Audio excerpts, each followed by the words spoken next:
말씀을 통해 인생의 광야로 들어가다라는 제목으로 하나님의 말씀을 전하겠습니다.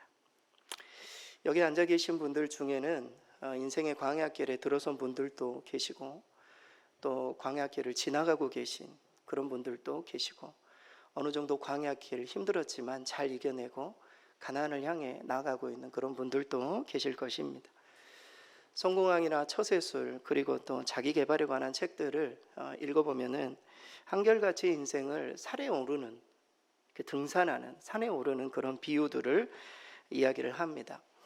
지그 지글러 리더십에 관한 이 지그 지글러의 책 중에 정상에서 만나십시다라는 책이 있습니다. 이런 책들을 읽어보면은 어떻게 하면 우리가 정상에 오를 수 있는지, 그 비결이 무엇인지, 우리가 무엇에서부터 시작을 해야 되는지, 그런 내용들을 자세하게 소개해주고 있습니다. 한마디로 세상의 많은 책들은 산에 오르는 법, 성공하는 것, 더 높은 자리에 오르는 그런 비결들을 가르쳐주고 있습니다. 하지만 성경은 다르죠. 성경은 정상의 자리에 오르는 그런 방법을 가르쳐주지 않습니다. 여러분, 성경을 읽으면서 내가 어떻게 하면 더 높은 곳에 오를 수 있을까? 성경은 그것을 말해주고 있지 않죠. 성경은 어떻게 하면 광야의 길을 무사히 통과할 수 있을지 우리에게 가르쳐줍니다. 어떻게 약속의 땅 가나안에 우리가 이룰 수 있는가? 이 광야의 길과 같은, 이 사막과 같은 인생을 어떻게 버틸 수 있는가? 이런 부분들을 더 많이 우리에게 가르쳐주죠. 20대에서 30대 사이에는 인생이 마치 산에 오르는 것처럼 우리가 열심히 하면은 정상에 오를 수 있을 것 같은 그런 기대를 가지고, 열정을 가지고 열심히 공부하고 열심히 준비를 합니다. 정상에 올라가기 위해 열심히 노력하죠. 그러나 40대가 되고 50대가 되고 50대 중반이 되고 60대가 되면은 인생이 다르게 보이기 시작합니다. 여기 50대 넘으신 분들은 다 이해를 하실 거예요. 인생이라는 게 정상을 위해 오르는 것만이 전부가 아니라 언제 끝날지도 모르는, 내가 사막을 걸어가고 있는 듯한 그런 경험들을 40대, 50대, 저도 이제 50대에 들어가가지고 그런 어떤 생각들을 많이 하게 됩니다. 다시 말해, 무엇인가를 성취하기 위해 내가 살아왔다면 이제는 그것이 아니라 살아남기 위해 내가 지금 현재 살아가고 있지는 않는가, 이런 생각들을 많이 하게 되는 것이죠. 근래 저희 형님들을 만나서 3시간 동안 함께 차 안에서 대화를 나눈 적이 있습니다. 그런데 형님들과 이야기를 하다 보면은 대부분 이야기가 이거예요. 어떻게 하면 내가 직장에서 살아남을 수 있을까? 뭐 더 높은 자리를 오르고 이런 것은 없어요. 내가 어떻게 하면 직장에서 살아남고 또 어떻게 하면 버텨가면서 좀 늦게 은퇴할 수 있을까? 이런 생각들을 나누게 되었습니다. 인생이 그런 것과 같죠. 산에 오르는 것, 젊었을 때는 그렇게 생각할 수 있지만 이제 나이가 들면 버텨가는, 광야와 같은 이 인생길을 어떻게 내가 이겨낼 수 있을까, 이런 고민들을 많이 하게 됩니다. 인생이 산을 오르는 것이라고 한다면 사실 우리는 지금 별로 이룬 것이 없기 때문에 높은 산, 여러분 엄청나게 많은 높은 산에 오른 사람들이 있지 않습니까? 우리가 많이 뭐 어떤 것들을 성취했다 하더라도 우리가 비행기를 타면 다 고만고만한 것처럼 우리 인생이 별로 이렇게 성취한 게 없는 것이죠. 그런 면에 있어서는 우리는 다 실패한 인생이 아닌가, 이런 생각을 하기도 하지만, 인생이 광야를 무사히 통과하는 것이 인생의 성공이라면 우리에게는 아직 희망이 있는 것이죠. 열심히 잘 통과하고 있는지 모르겠습니다. 여러분, 산에 오르는 것과 광야를 지나가는 것은 아주 큰 차이가 있습니다. 산은 오르다가 힘들면 되돌아 내려올 수가 있어요. 산이라는 게 그렇지 않습니다. 등산하다가 다리를 다치고 어려운 상황이 생기면 나 못 올라가겠다, 내려올 수 있지만 광야는 그렇지 않습니다.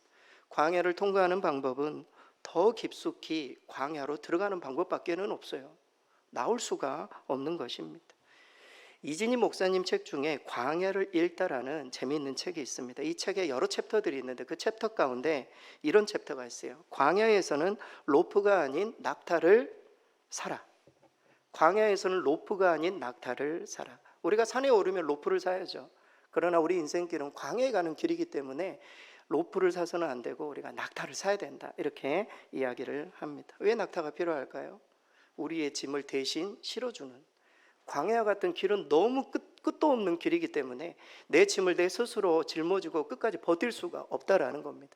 그래서 그 짐을 대신 져줄 수 있는 낙타는 무엇입니까? 짐을 싣기 위해 사실 살아가는 존재죠. 어떤 의미에서 사막에 있어서는 낙타에게 짐을 넘겨줄 수 있는, 광야길에 우리의 인생의 짐을 맡길 수 있는 어떤 대상이 필요하다라는 것입니다. 기독교에서는 그것을 우리는 주님이라고 말하죠. 우리 주님께서는 수고하고 무거운 짐진 자들아 다 내게로 오라, 이 말씀하시지 않았습니까? 우리의 짐을 대실 져줄, 광야와 같은 인생길에 그 짐을 대실 져줄 대상이 필요하다. 그래야 우리가 끝까지 순행할 수 있다. 성경은 말해주고 있습니다. 여러분, 흔히 성도들의 삶을 광야길이다 이렇게 표현하죠. 우리 인생을 광야길이다. 오늘 본문이 그 내용이에요. 왜 우리의 인생길을 광야길로 표현하고 있는지, 왜 우리 주님께서는 이스라엘 백성들을 광야길로 향하게 하셨는지. 여러분, 출애굽 당시에 이스라엘 백성들이 하나님의 인도하심에 따라 더 빠른 길로 갈 수 있었어요. 그러나 하나님께서는 홍해의 광야길로 돌아가게 하셨습니다. 이 길에서 비롯되었던 거예요. 성도들의 길은 광야길이다. 가나안 땅에 들어가기 위해 수많은 고난과 역경이 있는 광야길로 하나님의 우리 모두를 인도하신다. 애굽에서 가나안으로 향하는 많은 길들이 있었지만 왜 하나님께서는 우리를 광야의 길로 인도하셨는가? 이스라엘 백성을, 그리고 저와 여러분을. 여러분, 지금 현재 광야의 길에 접어든 그런 분들도 계시고, 광야의 길에서 너무 힘들어서 버티기 어려운 그런 분들도 계실 것입니다. 왜 하나님께서 우리를 더 빠른 길이 있는데 광야길로 인도하셨을까? 오늘 말씀을 통해서 우리 인생의 광야길을 좀 더 생각하면서 말씀을 받으실 수 있기를 바랍니다. 먼저 하나님께서 이스라엘을 광야길로 인도하신 첫 번째 이유, 그것은 그 길이 좀 돌아가는 길이지만 종국에는 유익한 길이었기 때문에 그 길로 인도하셨습니다. 하나님께서 우리 인생의 광야길을 허락하신 것과 똑같은 겁니다. 빠른 길은 아니지만 그 길로 가야 너의 어떤 영혼에 있어서, 너의 신앙의 믿음에 있어서 유익한 길이기 때문에 내가 그 길을 주는 것이다. 주님 말씀하세요. 오늘 본문에 17절에서 18절, 우리 스크린 보고 17절 18절 우리 같이 한번 읽겠습니다. 바로가 백성을 보낸 후에 블레셋 사람의 땅의 길은 가까울지라도 하나님이 그들을 그 길로 인도하지 아니하셨으니 이는 하나님이 말씀하시기를 이 백성이 전쟁을 하게 되면 마음을 돌이켜 애굽으로 돌아갈까 하셨음이라. 그러므로 하나님이 홍해의 광야길로 돌려 백성을 인도하시매. 블레셋 땅의 길은 가깝지만 그곳으로 인도하지 않으셨다. 성경 그렇게 말합니다. 여러분, 당시 애굽에서 가나안으로 가는 지름길이 있었어요. 블레셋 해안도로예요. 여러분 사진 보여주시기 바랍니다. 블레셋 해안도로 보세요. 남쪽 길, 파란 길로는 이스라엘 백성들이 가나안도로 갔던 굉장히 먼 길이었어요. 그러나 더 가까운 길은 분홍 위의 길이에요. 블레셋 사람의 땅의 길. 이 길로 가면은 실제 걸어가면 4일 정도 걸려서 가나안으로 들어갈 수 있는 아주 짧은 길이었습니다. 하지만 이 길에는 누가 있습니까? 철기 문화를 가지고 있는 이 블레셋, 정말 이 호전적인 전쟁을 좋아하는 민족이 딱 버티고 있는 거예요. 이스라엘 백성이 그 길로 가게 되면, 짧은 길이지만 그곳에 가게 되면, 여러분 이스라엘 백성들은 애굽에서 430년 노예 생활을 했습니다. 노예 생활을 한 사람들은요, 일단 전쟁을 할 줄 몰라요. 대열을 갖춰라 하면 다 도망가 버려요. 두려운 사람들이에요. 지금까지 사람들의 명령에 의해서 움직였던 사람들 아닙니까? 자체적으로 내가 싸워야 되겠다 이런 마음이 없어요. 그래서 만약에 짧지만 그 길로 가게 되면 다 전쟁 때문에 애굽으로 도망갈 것이다. 그래서 하나님께서 너무 멀기는 하지만, 이게 광야의 길이지만 너희가 가나안 땅에 들어가기 전에 이것이 필요하다, 이것이 유익하기 때문에 하나님께서 우리 모두에게, 이스라엘 백성뿐만이 아니라 우리 모두에게 짧은 길이 있죠. 더 빨리 가기를 원하죠. 우리 모두도, 저도 자녀들이 있지만 빨리빨리 대학에 가고 직장 생활하고 빨리 결혼하고 이러기를 원해요. 하지만 하나님의 스케줄은 우리의 스케줄과 다를 수 있어요. 좀 더 느리게, 이 느린 어떤 과정들을 통해서 하나님께서 더 유익한 무언가를 우리에게 주시기 위해 광야길로 돌아가게 하실 수 있음을 성경은 우리에게 말해줍니다. 여러분, 이스라엘 백성들은 실제적으로 가나안으로 들어가면 1차적으로 뭘 해야 됩니까? 전쟁을 해야 돼요. 가나안 땅을 그냥 주는 게 아니에요. 이스라엘 백성들 들어가서, 우리가 여호수아 말씀을 보면 다 전쟁 이야기잖아요. 가서 전쟁을 해야 되는데 아무런 준비 없이 이스라엘 백성들을 가나안 땅에 여러분, 하나님께서 우리에게 뭔가를 이렇게 비전도 주시고 꿈을 주실 때 우리가 아무런 노력이 없이 그냥 딱 하나님께서 그냥 주시는 겁니까? 절대 그렇지 않죠. 전쟁도 준비하고 여러 물자도 준비하고 우리도 훈련을 해서 가나안 전쟁에 이길 수 있는 만큼의 어떤 준비가 돼서 하나님이 들여보내시는 거죠. 마찬가지예요. 우리를 광야길로 인도하심은 정말 필요로 하는 그 전쟁을 치르도록 우리가 정말 갈고 닦은 그런 어떤 훈련된 그런 모습으로 그런 어떤 일들에 설 수 있도록 하기 위해서 우리 모두를 광야길로 인도하신다. 가나안 전쟁의 승리자로 만들기 위해서 하나님께서 우리를 광야길로 우회하도록 이끄신 것이다. 우리가 이 부분을 기억할 필요가 있습니다. 여러분, 혹 이 자리 가운데 원치는 않았지만 광야의 길로 들어가게 된 그런 성도들 계실 것입니다. 우리가 인생을 살다 보면 누구든지 한 번쯤은 정말 깊은 어느 누구도 이해할 수 없는 광야의 길을 걸어갈 때가 있습니다. 때로는 가정의 문제 때문에, 건강의 문제로, 아니면 자녀들의 문제로 인해서 사업이 그냥 부도가 나고 이런 여러 가지 어려운 문제 때문에 다른 사람들은 정말 이해할 수 없는, 정말 위로가 안 되는 그런 어떤 광야 가운데 들어갈 때가 있습니다. 여러분, 우리가 이럴 때에 나 혼자 너무 힘들어 이렇게 생각해서는 안 될 것입니다. 여러분, 옆 사람을 보시기 바랍니다. 옆 사람들도 다 광야가 있으세요. 나만 힘든 게 아니라는 겁니다. 다 광야를 거쳐오기도 하시고 때로는 지금 말은 못하지만 너무 힘든 그런 상황 때문에 눈물을 흘리면서 저녁에 밤잠을 설치시는 분들도 계실 것입니다. 광야 가운데 있는 분들은 특징들이 있으세요. 예배에 오시면 처음부터 끝까지 우세요. 우리 성도들 가운데 그런 분들이 계세요. 처음부터 끝까지 울고 그냥 가세요. 광야 가운데 있는 그런 어떤 슬픔을 어느 누구도 헤아리지 못한다라는 것입니다. 여러 목사님들의 광야의 어떤 그 경험을 담은 책이 하나 있어요. 광야의 은혜라는 책이 있어요.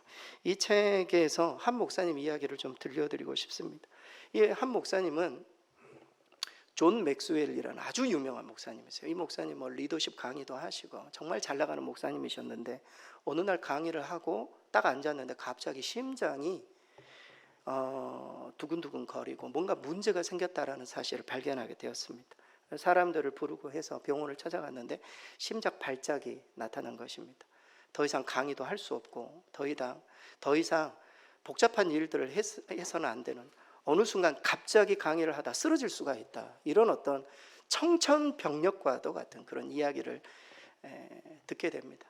지금까지는 너무 잘 나가가지고 광야가 있는 줄도 몰랐대요. 인생의 어려운 사람들을 보지 못하고 계속 성공가도만 달려왔던 그런 분이었어요. 그런데 자기가 병원에서 수많은 사람들을 만나면서 정말 이 광야의 길에 자기가 보지 못했었던 수많은 사람들, 어려움에 형편에 있는 사람들 보면서 나의 등 뒤에서 나를 여기까지 인도하신 그 하나님을 발견하게 된 겁니다. 그러면서 그 뒤로 강의가 바뀌었다고 해요. 지금이야 막 성공 이렇게 막 계속 강의를 하다가 성공이 아닌 가족을 생각하고 정말 주변에 있는 소중한 사람들을 생각하고, 그래서 리더십의 관계가 많이 바뀌었다고 합니다. 어떤 의미에 있어서 이 광야의 시절이 그에게는 큰 유익의 시간이 되었다라는 것이죠. 여러분, 정말 복음으로 인해서 우리가 수많은 어떤 어려움들을 겪지만 하나님께서 이 광야의 시절을 반드시 합력해서 선을 이루실 줄 믿습니다. 우리의 유익을 위해서 광야의 이 길을 우리에게 허락하셨다. 여러분, 로마서 8장 28절 말씀에 보면 유명한 구절이죠. 우리 스크린 보고 같이 한번 읽겠습니다. 우리가 알거니와 하나님을 사랑하는 자 곧 그의 뜻대로 부르심을 입은 자들에게는 모든 것이 합력하여 선을 이루느니라. 우리는 이 말씀을 확실히 믿어야 돼요. 광야의 길로 인도하신 하나님은 더 큰 유익을 위해서 우리를 여기 이렇게 버티도록 하고 계신다. 우리가 인내하면 반드시 선한 길로, 더 유익한 길로 우리를 이끄실 줄 믿습니다. 두 번째로 우리 하나님께서 이스라엘을 광야로 인도하신 두 번째 이유는 그 길이 연단의 길이었기 때문입니다. 광야가 아니고서는 결코 배울 수 없는 훈련의 장이었기 때문에 하나님께서 이스라엘 백성을 광야의 길로, 우리 모두도 마찬가지죠. 광야의 길이 아니면 절대 경험할 수 없는 영적인 신비를 우리에게 가르쳐 주시기 위해서 광야의 길로 인도하실 때가 있다라는 것이죠. 오늘 본문에 20절에서 21절 우리 스크린 보고 같이 한번 읽겠습니다. 20절에서 21절. 그들이 숫곳을 떠나서 광야 끝 에담의 장막을 치니 여호와께서 그들 앞에서 가시매 낮에는 구름 기둥으로 그들의 길을 인도하시고 밤에는 불 기둥을 그들에게 비추사 낮이나 밤이나 진행하게 하시니. 아멘.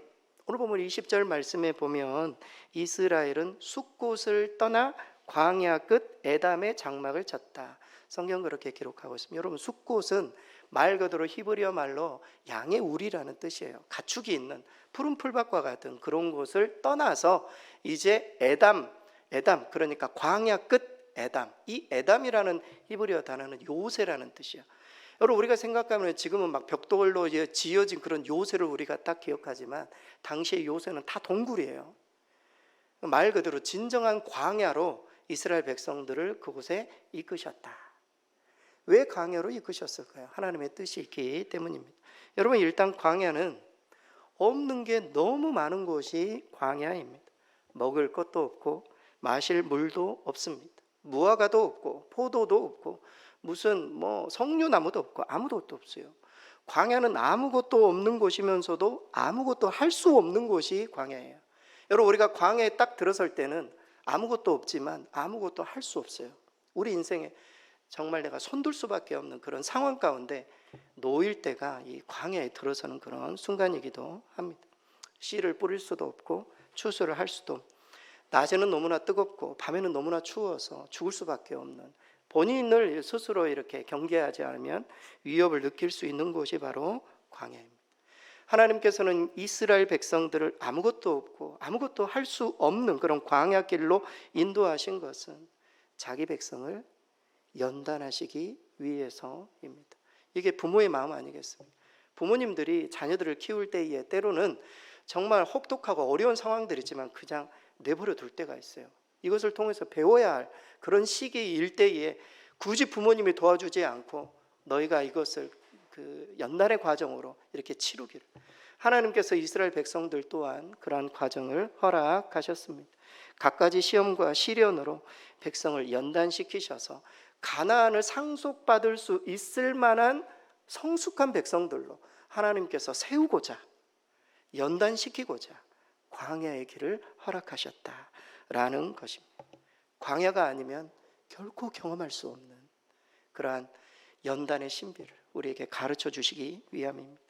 여러분, 신명기 8장 2절 말씀에 보면은 가나안 입성, 그러니까 그 광야의 길을 이미 지나고 가나안 입성을 앞둔 출애굽 2세대를 향해서 모세가 설교한 내용이 등장합니다. 신명기 8장 2절 우리 스크린 보고 같이 한번 읽겠습니다. 내 하나님 여호와께서 이 40년 동안에 내게 광야 길을 걷게 하신 것을 기억하라. 이는 너를 낮추시며 너를 시험하사 내 마음이 어떠한지 그 명령을 지키는지 지키지 않는지 알려 하심이라. 아멘. 광야 길을 걷게 하신 이유는 나를 낮추시고 나를 시험하시고 내 마음이, 내 믿음이 정말 주님께로 향할 수 있는가, 내가 정말 온전한, 하나님이 정말 요구하시는 가나안에 들어갈 수 있을 만한 충분히 훈련된 그런 백성으로 우리를 연단시키기 위해 광야의 길을 허락하셨다. 성경은 그렇게 말하고 있는 것이죠. 우리 모두는 광야의 길에 연단받을 때 너무 힘들어요. 고통스럽고. 여러분, 미켈란젤로가 다비드상을 만들지 않았습니까? 돌덩이 하나 다비드상 만들었을 때 아마 돌덩이는 이렇게 이야기를 했을 것입니다. 내가 어떤 모양으로 만들어낼지 내가 모르지만 다만 내가 아는 것은 지금 나에게 일어나는 일이 너무 고통스럽다라는 사실입니다. 돌덩어리는 모르는 거죠. 자기 자신이 다비드상이 될 줄을. 지금이 너무 어렵고 힘들고 고통스럽기 때문에 빨리 이 고난의 여정이, 이 고통, 이 광야의 여정이 빨리 끝나기를 어느 누구나 그것을 하나님께 기도할 것입니다. 하지만 하나님이 우리를 광야로 초대하셔서 우리의 영혼을 조각하고 계실 때 우리도 똑같이 하나님 앞에 그런 불평을 드릴 수 있습니다. 그러나 이 연단의 과정을 우리가 믿음으로 받아들이고 잘 인내하고 우리 모두도 연단이 된다면 하나님 나라, 정말 하나님께서 원하시는 그 가나안 땅. 우리 모두는 다 가나안이 다를 수는 있어요. 영적 가나안 말고요. 우리가 정말 이 목표로 하고 있는 그런 어떤 하나님께서 우리를 연단시키셔서 그곳에 세울 때까지 우리를 참으로 온전한 사람으로 만들고자 연단시키고 계십니다. 하나님이 광야로 보내신 목적이기도 합니다. 제가 좋아하는 찬양 중에 찬송가 384장 있어요. 나의 갈 길 다가도록. 이 찬송 중에 저는 2절 찬양을 정말 좋아합니다. 저는 이 찬양을 부를 때마다 하나님이 우리를 광야의 길로 몰아내신다. 내 갈 길 다가도록. 광야의 길이지만 내가 너와 함께 하겠다. 그렇게 말씀하시는 것처럼 느껴집니다. 2절 찬송은 이렇게 시작이 됩니다. 나의 갈 길 다가도록 예수 인도하시니 어려운 일 당한 때도 족한 은혜 주시네. 나는 심히 고단하고 영혼 매우 가라나 나의 앞에 반석에서 샘물 나게 하시네. 나의 앞에 반석에서 샘물 나게 하시네. 할렐루야. 광야에 들어서셨다면 이 찬양을 꼭 부르실 수 있기를 바랍니다. 나의 갈 길 다가도록 하나님이 나와 함께 하신다. 어려운 일 당할 때도 족한 은혜를 주신다. 나를 연단시켜 주신다. 하나님이 반드시 나를 가나안 땅에 이르게 하신다. 이런 믿음을 가지고 광야 길, 비록 어렵고 힘든 길이지만 나를 연단시키기 위한 과정이다. 믿음으로 받으실 수 있기를 바랍니다.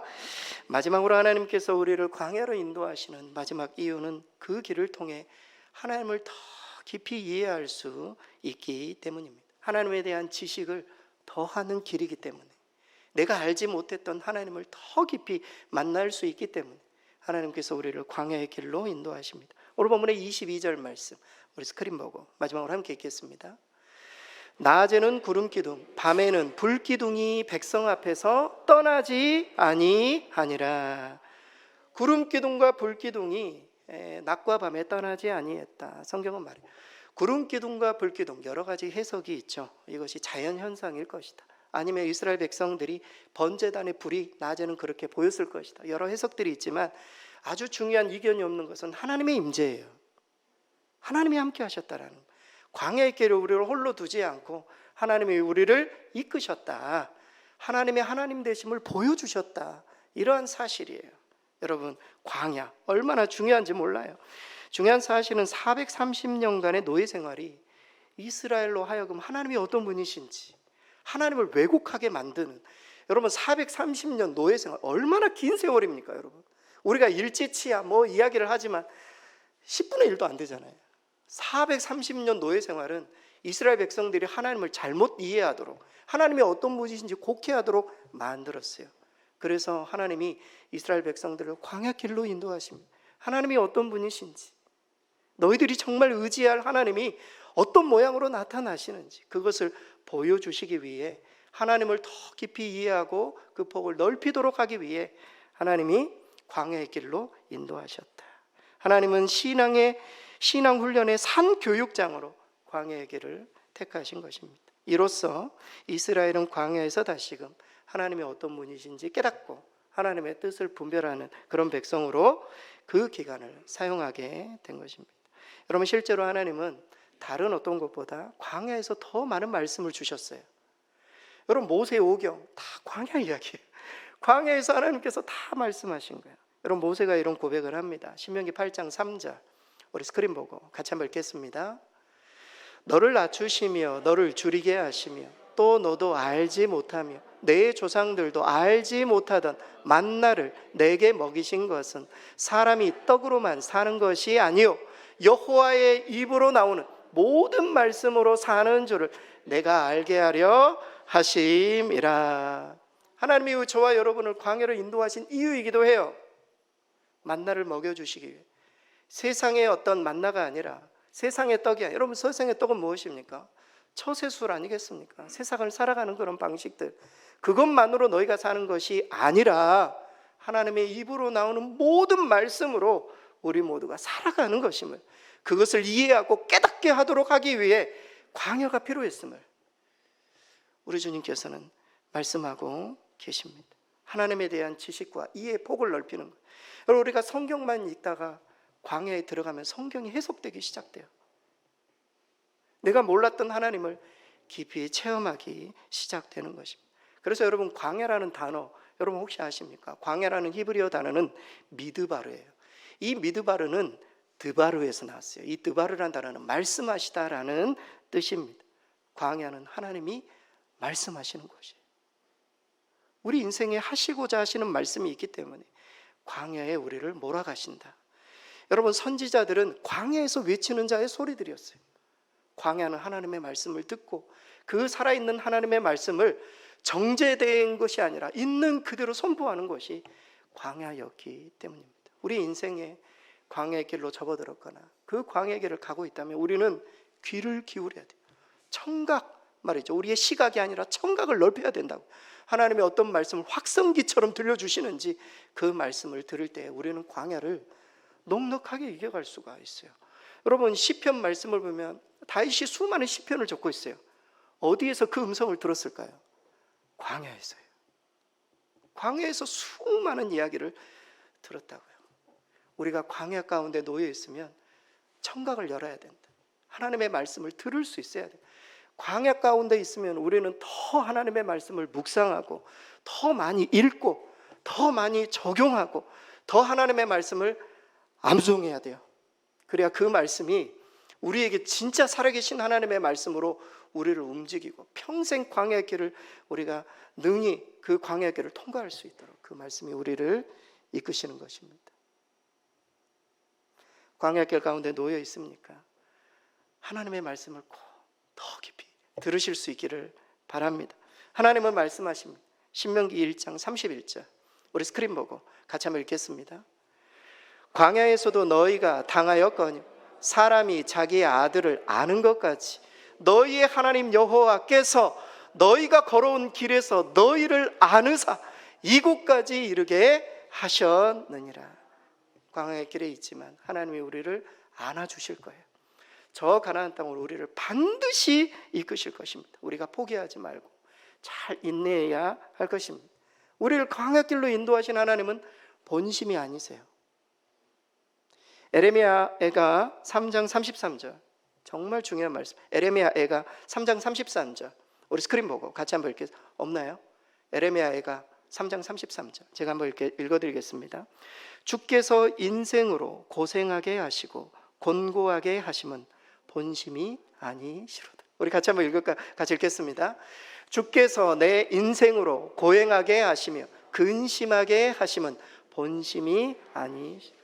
여러분, 우리가 고난 중에 있다면 우리가 정말 하나님 나를 싫어해서 이런 고통을 주는가? 절대 아닙니다.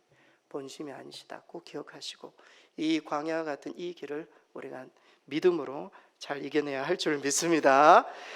결론입니다. 인생의 광야길을 허락하신 세 가지 이유, 다른 설교 내용 다 잊어버렸더라도 이 세 가지 꼭 기억하세요. 첫째, 그 길이 유익한 길이었기 때문에. 종국에는 유익한, 가나안을 가는 길에 유익한 길이기 때문입니다. 두 번째, 그 길은 연단의 길이기 때문입니다.